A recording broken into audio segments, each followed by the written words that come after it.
Now, I'm going to bring you next gen. Now, Lorraine, this one, she's my baby. I've seen this girl grow from school. She came into the UK when she was 18. And I've mentored her. She has worked up until now. She's top level, high client project manager. And so, Lorraine, I want you to come to the stage and tell us a little bit about what you're doing, but really focusing on the key points on your topic of how your journey has transformed you and the spaces that you now operate, right? Thank you. Yeah. Hi everyone, I'm back again. Yeah, so yeah, like what Fungai said, I came into this country when I was 18. I'm 37 now. I was studying ACCA and I was an accountant for 15 years. But while I was doing my accounting, I got married, took a career break for 4 years. I had my two kids back to back. And then later on, whilst I was in that transition, I was trying to find out what is it really that I want to pursue. And every time I would see my husband working till 12 midnight, and I'm thinking, what sort of business are you working on? He's an IT person. And I was just praying to God, like, why can't I have the same energy level to work on something till 12 midnight? And but seeing his passion and seeing that he was really progressing, and he was encouraging me that you can do it, find what you really like to do, you don't have to work for someone. And to me that was foreign, because I come from a place where you go to school and you work for somebody.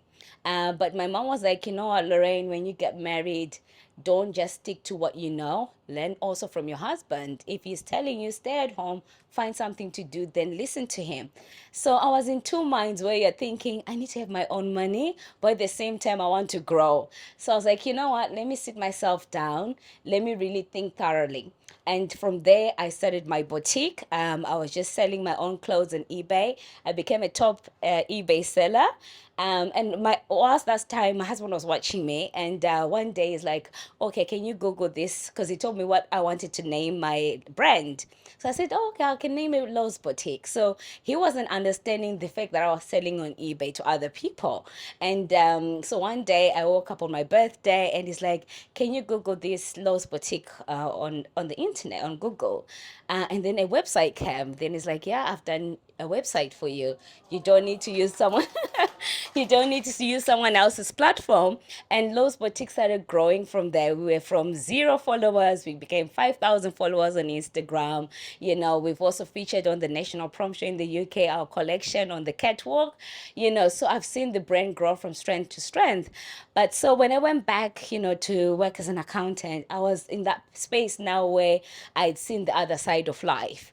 So whilst I was just doing month ends, calculating payroll, making sure, I was just like, God, this is not me anymore. I feel like I'm not utilizing my skills.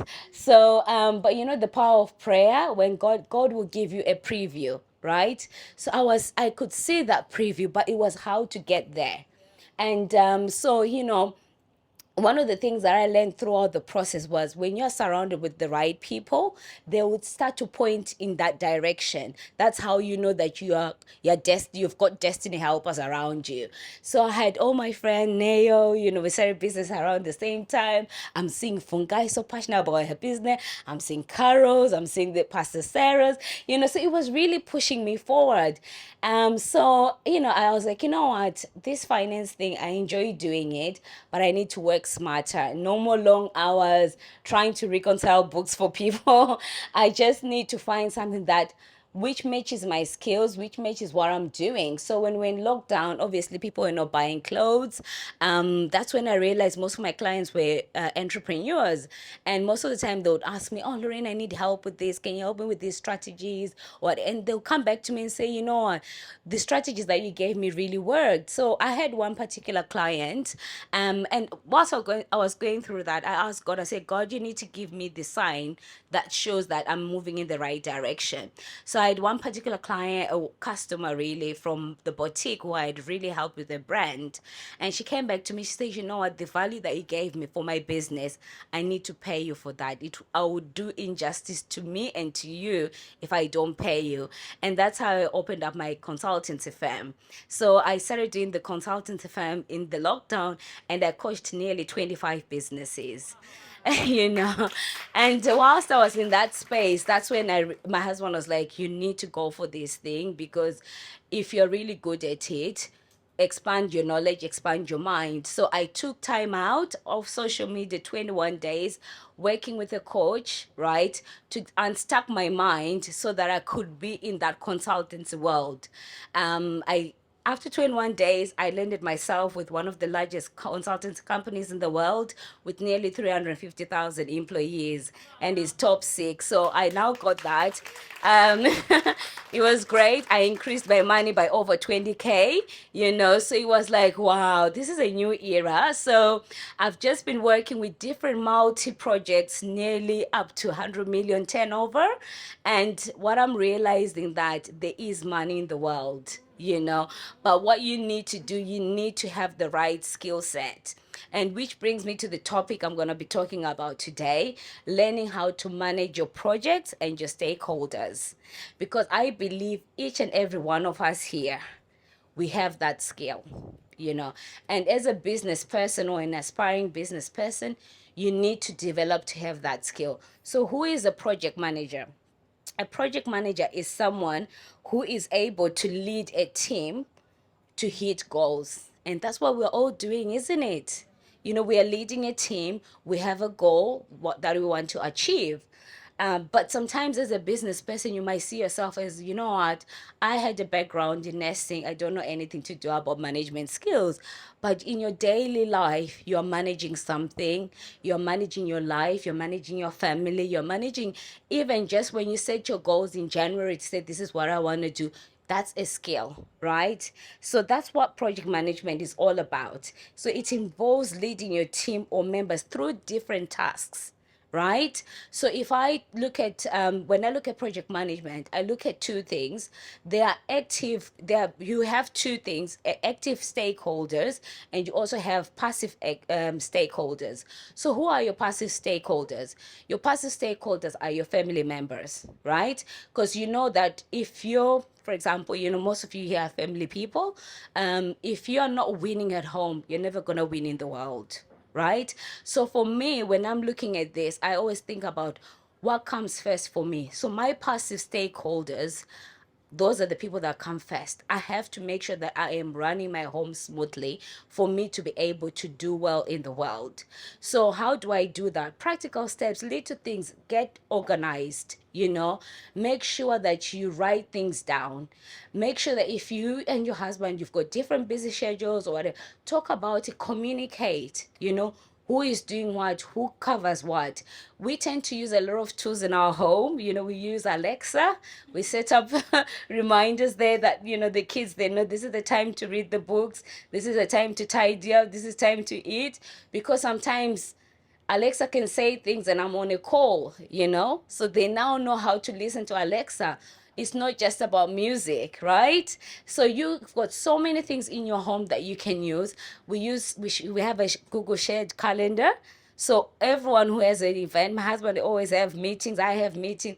We put all of those stuff in our calendar so that no one will have a clash, right? Because it's little things that can affect you. One day you book the same thing and you're now looking at each other, who's going to do what, right? So it's just making sure that your passive stakeholders, you're on the same page and you're effectively communicating with them. If you're a single person but you've got friends, communicate with your friends. I'm going through this phase right now. I won't be available for everything. You know, I'm not going to be available for every outing. I'm not going to attend every function, right? If you're sharing a house or you're, you know, whatever aspect you're in, communicate with people, right? Because you're going to need those people at some point. So don't separate your business lifestyle and the people that are around you, but learn how to manage them. So the second part of the stakeholders that I want to focus on is the active stakeholders, right? So who is a stakeholder? A stakeholder is a variety of people impacted or invested in a project, right? So I don't know about you, what sort of projects you're running in your own business, right? But one of the key things that I've learned, even as a Christian woman, that the people that you connect with, right, they either break you or they build you up, right? So even in business, don't just say yes to every deal. You need to, one thing that I think you need to do as a Christian woman is you pray to God. He's giving you this vision, the business. You now know what sort of business that you want, right? Write down the values of the people that you want to connect with, right? So when you sit down and you write those values, you pray about them. When you're not going to the world, you already have a blueprint in your heart. Your heart will tell you that connect with this person, say yes to this deal, right? Because with social media, you can meet anyone, and people can say anything. So you don't want one to lose money because you've just quickly saw that, oh, they've got 100K followers. This is it. I'm going to go to that person. No, but have you actually taken time to study that person? So one of the key things that you need to do when you're now getting to know your stakeholders, you need to look at their attitude. What is their attitude to life? What is their attitude to business, right? Go onto their page, read reviews, look at the businesses that they've worked with, right? Study them, give it time, because remember, your business really is your blueprint to your life. You've invested so much time and money and resources, and you can meet up a wrong person that can destroy your business at one go. People have lost money. They've died because of this. They'll commit suicide because you've just said yes to the wrong deal. So look at their attitude, look at their impact. What is their impact? What are their values? Are they world changers? What changes are they making in the world? Because if they're not making any changes in the, what makes you think they're gonna make changes in your business? So you need to look at that. Look at their power. How do they use their power in the world? Because power without humanity inside, it's just gonna be all gonna be chasing wind. So you need to look at that. Look at their influence. Because right now, what you want is when you not partner with that person, you're not on the same page. How can two people work together unless they agree? So every business that you're gonna partner with, take time to look at those characteristics.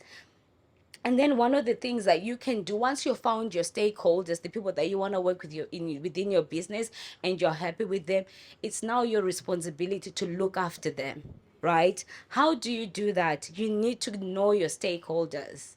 Because if you don't take time to invest in your stakeholders, you know what? Another business is going to come and they're going to see an opportunity and you lose them, right? So you need to take time to know your stakeholders. And it's simple things like, let's go for coffee, right?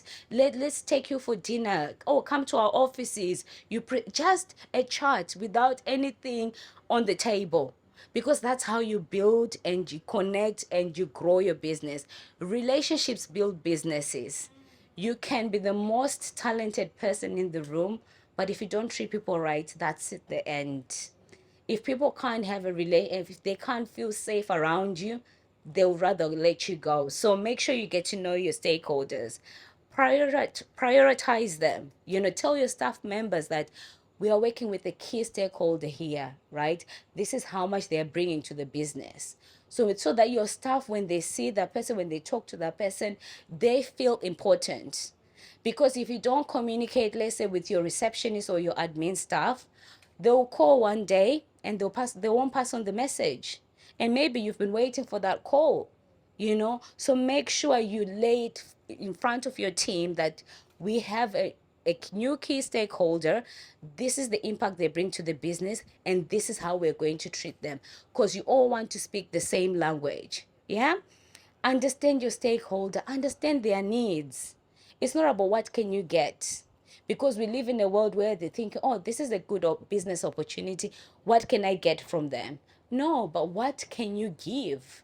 Understand that, okay, I want to give them value. Like what Pastor Sarah said, it's about giving value, right? So if you get into collaboration or business with people and you're thinking, I want this, people will feel it. People will know that you're just after something. But if you're saying, you know what, this is the value I can give, they'll give back the value to you, you know. Also align your current strategy with your stakeholders. So what's the strategy that you have with your business? Like I said, values and values, they should match each other, right? Your mission statement and their mission statement, you should all be speaking the same language, the same goal. So you need to align your current strategy. Manage internal strategies, right? So it's one thing to say we've gotten the stakeholder, we are happy, and this is what this is what they're offering us, right? But if you don't put proper systems in place, you've lost them. I have stakeholders that I know when it comes to emails, they won't respond, right? I would rather have a face-to-face meeting to get things done. So I know the approach and what sort of process to use with them. So it's probably a phone call and say, can we find time to meet in person? And then lay my cards on the table. But if you are sending someone who doesn't take time to read emails, they are busy, and you're busy sending emails, and emails, you haven't taken time to understand them. Ask them directly what works better for you, right? Because everybody is different. Establish effective communication.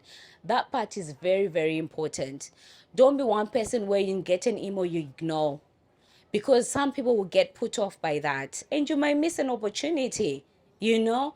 So if you are someone who is, you know very well, I am not really good at replying emails, automate, right? To say, you know what, I'm not available to respond to your email right now, but if it's urgent, can you call me on this number? It's much better than just ignoring, right? So that's the part about managing your stakeholders. And then when it comes to managing your project, so you've identified who your stakeholders are, you've gone into partnership, you've got projects that are coming and rolling in. What you need to do is identify and meet up with those stakeholders. You know, if you're in a different world or different part of the world, yes, I can understand you can do teams. But if you're in a place where it's easy to access each other, meeting in person is always important, especially for the first time. You can learn body language, you can see how people interact, and you can now see, okay, this is how we're going to work. It's easier when you can see the person face to face. So do that in the beginning, then set priorities and goals.